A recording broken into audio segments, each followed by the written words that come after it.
You're my quiet in a crowded room. Décimo dia pensando sobre meu propósito, um tema para reflexão. A essência da adoração é a rendição.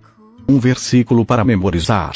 Entregue-se completamente a Deus, para que Ele use vocês a fim de fazerem o que é direito. Romanos, capítulo 6, versículo 13. Uma pergunta para meditar. Que área de minha vida estou? Como tivemos restaurada a nossa amizade com Deus pela morte de seu Filho, enquanto éramos seus inimigos, certamente seremos libertos da punição eterna por meio de sua vida. Romanos, capítulo 5, versículo 10. Deus quer ser o seu melhor amigo. O seu relacionamento com Deus tem muitos e variados aspectos. Deus é seu autor e criador, Senhor e mestre, juiz, redentor, Pai, Salvador e muito mais. Porém, a mais espantosa verdade é esta: o Deus Todo-Poderoso anseia a ser seu amigo. No Éden, vemos o relacionamento ideal de Deus para conosco. Adão e Eva desfrutavam de uma amizade íntima com Deus. Não existiam rituais, cerimônias ou religião, apenas um simples e carinhoso relacionamento entre Deus e as pessoas que Ele criou. Livres de culpas ou medos, Adão e Eva desfrutavam de Deus, e Deus desfrutava deles. Fomos feitos para viver continuamente na presença de Deus, mas após a queda do homem aquele relacionamento ideal foi perdido. Somente umas poucas pessoas no Antigo Testamento tiveram o privilégio de uma amizade com Deus. Moisés e Abraão foram chamados amigos de Deus, Davi foi chamado um homem segundo o coração de Deus, e Jó, Enoque e Noé eram amigos íntimos de Deus. Entretanto, medo de Deus, e não amizade, eram mais comuns no Antigo. Então Jesus mudou a situação. Quando pagou nossos pecados na cruz, o véu do templo, que simbolizava nossa separação de Deus, foi rasgado de cima para baixo, indicando que o acesso direto a Deus estava novamente disponível. Ao contrário dos sacerdotes do Antigo Testamento, que tinha de passar horas se preparando para encontrá-lo, atualmente podemos chegar a Deus a qualquer instante. A Bíblia diz: podemos agora exultar em nosso maravilhoso novo relacionamento com Deus, tudo por causa do que nosso Senhor Jesus Cristo fez por nós, tornando-nos amigos de Deus. Ter amizade com Deus só é possível por causa da graça de Deus e do sacrifício de Jesus. Tudo isso é feito por Deus, o qual, por meio de Cristo, nos transforma de inimigos em amigos dele. 4. Um antigo hino diz: quão bondoso amigo é Cristo, mas na verdade Deus nos convida a desfrutar da amizade e da companhia das três pessoas da Trindade: nosso Pai, o Filho e o Espírito Santo. Jesus disse: já não os chamo servos, porque o servo não sabe o que o Senhor faz. Em vez disso, eu os tenho chamado amigos, porque tudo o que ouvi de meu Pai eu lhes tornei conhecido. 8. A palavra utilizada para amigo nesse versículo não significa uma relação superficial, mas um relacionamento íntimo e de confiança. A mesma palavra é usada para se referir ao padrinho de casamento e ao círculo de amigos íntimos e de confiança de um rei. Em uma corte real, os servos devem manter distância do rei, mas o círculo de amigos de confiança desfruta de proximidade, acesso direto a informações confidenciais. Que Deus me queira como amigo íntimo é difícil entender, mas a Bíblia diz que zela ardentemente pelo relacionamento com vocês. Deus deseja muito mesmo que o conheçamos profundamente. Na verdade, Ele planejou o universo e orquestrou a história, incluindo os detalhes de nossa vida, para que nos tornássemos seus amigos. A Bíblia diz: Deus criou toda a raça humana e criou a terra habitável, com fartura de tempo e de espaço, a fim de que pudéssemos buscar a Deus. Não só ficar como que apalpando no escuro, mas realmente o encontrar. Conhecer e amar a Deus é nosso maior privilégio, e sermos conhecidos e amados é o maior prazer de Deus. Ele diz: se alguém quiser se orgulhar, que se orgulhe de me conhecer e de me entender, estas são as coisas que me agradam. É difícil imaginar uma amizade íntima entre um Deus perfeito, invisível e onipotente e um ser humano limitado e pecador. Não é tão difícil compreender um relacionamento de mestre para servo, criador para criatura, ou mesmo de pai para filho. Mas o que quer dizer o fato de Deus me querer como amigo? Olhando a vida dos amigos de Deus na Bíblia, aprendemos 6 segredos para uma amizade com Deus. Faremos um exame de 2 segredos neste capítulo e de mais 4 no próximo. Tornando-se amigo de Deus conversando constantemente. Você jamais cultivará um relacionamento íntimo com Deus apenas indo à igreja uma vez por semana ou mesmo tendo um período de busca diária. Uma amizade com Deus é construída ao partilharmos com Ele todas as nossas experiências. É lógico que é importante estabelecer o hábito de um momento diário consagrado a Deus. 13 Mas Ele quer mais que um compromisso na sua agenda. Ele quer ser incluído em todas as atividades, todas as conversas, todos os problemas e até mesmo em todos os pensamentos.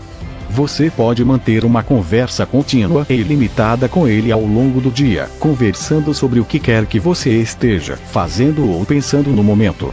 Orem continuamente significa conversar com Deus enquanto faço compras, trabalho ou realizo qualquer outra tarefa diária.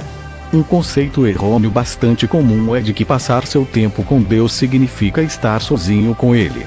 É claro que, como no exemplo dado por Jesus, você precisa de um tempo a sós com Deus, mas isso se refere somente a uma parte do período que você passa acordado.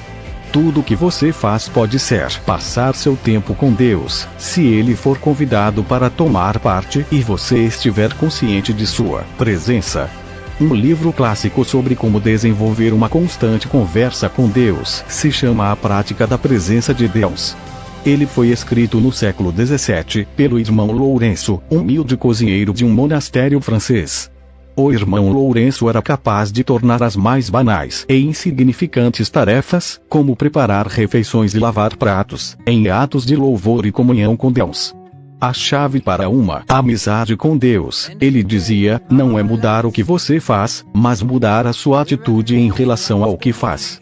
Ou seja, o que você normalmente faz por si mesmo comece a fazer por Deus. Comer, tomar banho, trabalhar, relaxar ou jogar o lixo fora. Hoje em dia, frequentemente sentimos que precisamos escapar de nossa rotina para adorar a Deus. Mas isso somente porque não aprendemos a praticar sua presença durante todo o tempo. O irmão Lourenço achava fácil adorar a Deus nas tarefas comuns da vida. Ele não precisava participar de retiros espirituais especiais. Isso é o ideal para Deus. No Éden, a adoração não era um evento onde se comparecia, mas uma atitude permanente. Adão e Eva estavam em constante comunhão com Deus. Como Deus está com você durante todo o tempo, nenhum outro lugar é mais próximo dele do que o lugar onde você está neste exato momento. A Bíblia diz: Ele comanda todas as coisas, está em todos os lugares e em todas as coisas. Outra das providenciais ideias do irmão Lourenço era fazer continuamente orações curtas e informais ao longo do dia, em vez de tentar realizar longas sessões de orações complexas. Para manter o foco e neutralizar divagações, ele dizia: não aconselho a usar uma grande variedade de palavras na oração, visto que longos discursos são frequentemente motivos para devaneios. 16 Em uma época em que há falta de concentração, essa sugestão com 450 anos de idade para manter a simplicidade parece especialmente importante. A Bíblia nos diz: orem continuamente. 17 Como isso é possível? Uma forma é utilizar orações de um fôlego ao longo do dia, como muitos cristãos têm feito durante séculos. Você escolhe uma frase curta que pode ser repetida para Jesus em uma respiração. Tu estás comigo, eu recebo a tua graça, eu dependo de ti, eu quero conhecer-te, eu pertenço a ti, ajuda-me a confiar em ti. Você também pode usar uma frase curta da Bíblia: para que eu viva em Cristo, jamais me deixarás. Tu és o meu Deus. Faça essas orações com a maior frequência possível, de modo que fiquem profundamente enraizadas no seu coração. Apenas se assegure de que sua motivação é honrar a Deus, e não controlá-lo. Praticar a presença de Deus é uma habilidade, um hábito que você pode desenvolver. Assim como os músicos praticam escalas diariamente, a fim de tocar belas músicas com facilidade, você deve se obrigar a pensar em Deus em diversos momentos do dia. Você deve treinar sua mente a se lembrar de Deus. Em primeiro lugar, você irá criar lembretes que estabeleçam regularmente a consciência de que Deus está com você naquele momento. Comece dispondo lembretes visuais em torno de si. Você pode escrever pequenos bilhetes dizendo: Deus é comigo e por mim neste exato momento. Os monges beneditinos utilizam o soar de um relógio, que os lembra de hora em hora que devem parar e fazer sua oração das horas. Se você tem um relógio ou um telefone celular com alarme, pode proceder da mesma forma. Em alguns momentos você sentirá a presença de Deus, em outros não. Se você está buscando uma experiência com a presença de Deus por meio de tudo isso, então não compreendeu o sentido disso tudo. Nós não louvamos a Deus para nos sentirmos bem, mas para agirmos bem. Seu objetivo não é uma sensação, mas uma consciência constante da realidade de que Deus está sempre presente. Esse é o estilo da vida de adoração. Através da meditação contínua. A segunda forma de estabelecer amizade com Deus é pensar na sua palavra durante todo o dia. Isso se chama meditação, e a Bíblia nos exorta repetidamente a meditar sobre quem Deus é, o que Ele fez e o que Ele disse. É impossível ser amigo de Deus, deixando de lado o conhecimento do que Ele diz. Você não pode amar a Deus a não ser que o conheça, e não pode conhecê-lo sem conhecer sua palavra. A Bíblia diz que Deus se manifestava a Samuel pela palavra do Senhor, e Deus ainda hoje utiliza esse mesmo método. Embora você não possa passar o dia inteiro estudando a Bíblia, pode pensar a seu respeito ao longo do dia, recordar os versículos que leu ou decorou e refletir sobre eles. A meditação é frequentemente mal interpretada como algum ritual misterioso e complicado, praticado por ascetas e monges isolados. Mas meditar é simplesmente concentrar os pensamentos, uma habilidade que pode ser adquirida por qualquer pessoa e posta em prática em qualquer situação. Quando você se mantém pensando repetidamente sobre um problema, isso se chama preocupação. Quando você se mantém pensando repetidamente na palavra de Deus, isso se chama meditação. Se você sabe se preocupar, já sabe meditar. Basta que você desvie a atenção dos seus problemas para os versículos bíblicos. Quanto mais você meditar na palavra de Deus, menores serão suas preocupações. A razão pela qual Deus considerava Jó e Davi amigos íntimos era o fato de eles valorizarem a sua palavra acima de qualquer coisa e de pensarem nela continuamente durante todo o dia. Jó reconheceu: dei mais valor às palavras de sua boca do que ao meu pão de cada dia. 20 Davi disse: como eu amo a tua lei.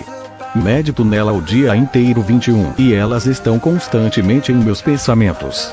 Não consigo parar de pensar nelas. Amigos dividem segredos, e Deus irá partilhar com você os seus segredos, se você desenvolver o hábito de pensar em sua palavra do princípio ao fim do dia.